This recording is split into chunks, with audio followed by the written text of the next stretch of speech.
అందుకే మిత్రులారా ఇవాళ పదే పదే గుడి గురించి మాట్లాడుతున్నారు. నేను ఒక్క మాట చెప్పదలుచుకున్న ఈ వేదిక మీద నుంచి, ఈ దేశ ప్రధానమంత్రి నరేంద్ర మోడీ గారు నిన్న మాట్లాడుతూ కాంగ్రెస్ పార్టీ అధికారంలోకి వస్తే హిందువుల ఆస్తులు గుంజుకొని ముస్లింలకు పంచి పెడతారని అన్నారు.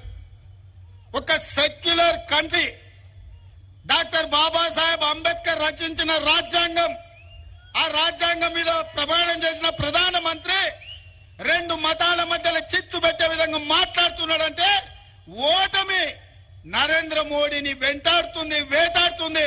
నరేంద్ర మోడీ భయపడి ఈ రోజు మతాల మధ్యలో చిచ్చు పెట్టాలనుకున్నాడు.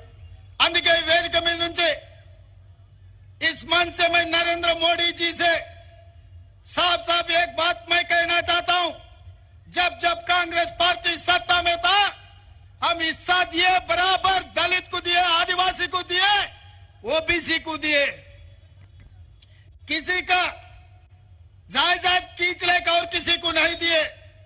हम इतना संविधान को बचाए, ऐसे संविधान किस देश को दिए हम लोग। अगर भाई का जायदाद दूसरे भाई को देना है तो भी कानून के हिसाब से देना पड़ता, मगर किसी का जायदाद खींच लेकर और किसी को देने का कानून अपना देश में नहीं है। 13 साल मुख्यमंत्री था मोदी जी, 10 साल प्रधानमंत्री था। इतना भी पता नहीं है कि इस देश का प्रधानमंत्री को हिंदुओं का जायदाद खींच लेकर मुसलमानों को देने के लिए ये प्रधानमंत्री ऐसे बात कह रहा है। इसको डर है, दिल में हार जाने का डर है, इसीलिए ऐसे ऐसे भाषण उन्होंने दे रहा है। इसीलिए हम संविधान दिए इस देश को। डॉक्टर बाबा साहेब अंबेडकर ये लिखा उसमें, अगर बाप का जायदाद बेटे को भी देना है तो विरासत देना, भाई का जायदाद छोटे भाई को बहन को भी देना है तो एक हिसाब किताब से वो बदली करना।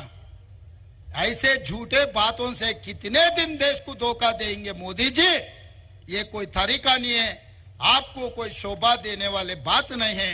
ऐसे बात मत कहो, ये देश के लिए सुरक्षा नहीं। మిత్రులారా, హిందువుల ఆస్తులు ముస్లింలకు గుంజి పెడతారంటున్నారు. నేను అడుగుతున్నా, ఇక్కడ చాలా మంది మా అన్నదమ్ముల ఆస్తులు వచ్చుకున్న వాళ్ళు ఉండ్రు కదనే, ఏర్పడ్డోళ్ళు ఉండ్రు కదా. కాగితం రాసుకోకుండా, పెద్ద మనుషులు లేకుండా, తల్లిదండ్రులు ఒప్పుకోకుండా అన్న ఆస్తి తమ్మునికే ఇచ్చేటట్లేదు, తండ్రి ఆస్తి బిడ్డకి ఇచ్చేటట్లేదా? మన రాజ్యాంగం అట్లుంది. వీళ్ళ ఆస్తులు గుంజుకొని వాళ్ళకి ఇచ్చేటట్టు ఉంటుందా? ఈ దేశ ప్రధానమంత్రికి ఇట్లా మాట్లాడతాడా? ఇది పద్ధత? ఎన్నికల్లో గెలవాలని ప్రయత్నం చేస్తే తప్పులేదు, కానీ దేశాన్ని మత ప్రాతిపదికన విభజించి చిచ్చు పెట్టి రాజకీయ ప్రయోజనం పొందాలని చూస్తున్నారు. ఇది దేశానికి మంచిదా? ఒక్కసారి ఆలోచన చేయండి. అశాంతి పెట్టేగి మన మధ్యలో పంచాయతీలు పెడితే ఈ దేశం కుప్పగూలుతుంది, ఈ దేశానికి తీరని నష్టం జరుగుతుంది.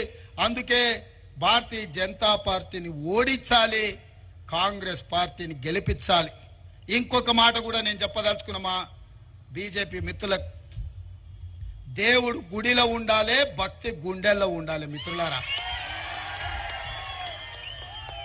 దేవుడు గుడిలో ఉండాలి, భక్తి గుండెల్లో ఉండాలి.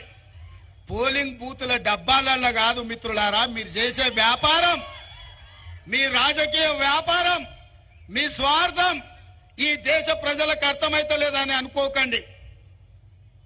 ఇంత దుర్మార్గం, ఇట్లాంటి ఆలోచన ఈ దేశానికి మంచిది కాదు. మన పెద్దలు డాక్టర్ బాబాసాహెబ్ అంబేద్కర్ ఈ దేశానికి రాజ్యాంగం ఇచ్చింది. ఒక సెక్యులర్, ఒక మత సామరస్యంతో కూడుకున్న పరిపాలనను అందించడానికి అవకాశం ఇచ్చింది. కేవలం మీరు గెలవడం కోసం ఇట్లాంటి కుట్రలు కుతంత్రాలు చేయడం ఈ దేశానికి మంచిది కాదు. ఇట్లాంటి ఆలోచన మానుకోండి. రాముడు మీకే కాదు, మాకు రాముడే. మా ఇంట్లో కూడా మేము రాముని కొలుస్తాం, విష్ణుని కొలుస్తాం, కృష్ణుని కొలుస్తాం. ఎంతో మంది దేవతలు ఉండ్రు. ఊర్లూర్ల పోసమ్మ, మైసమ్మ, ఎల్లమ్మ, ఎంతో మంది దేవతలు ఉండ్రు. ఇవన్నీ మన సాంప్రదాయంలో భాగం. ఎవరి మత విశ్వాసం వాళ్ళని. నేను హిందువునని గర్వపడతా, ముస్లింలను, క్రిస్టియన్లను, సిక్కులను ఆదరిస్తా, గౌరవిస్తా. ముఖ్యమంత్రిగా నా బాధ్యత. మత సామరస్యం పాటించడం అనేది రాజ్యాంగం మనకు నేర్పిన, మన పెద్దలు తరతరాలుగా మనకిచ్చిన మన సాంప్రదాయం. ఊర్లలో పీర్ల పండుగ ఎవరయ్యా? మనం కాదా చేసేది? అలా మనం కాదా?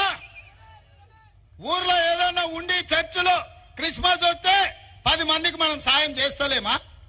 మన గణేష్ నిమజ్జనం వస్తే ముస్లింలు మనకు అండగా నిలబడతలేరా హైదరాబాద్ లా? ఇది మన సంస్కృతి, మన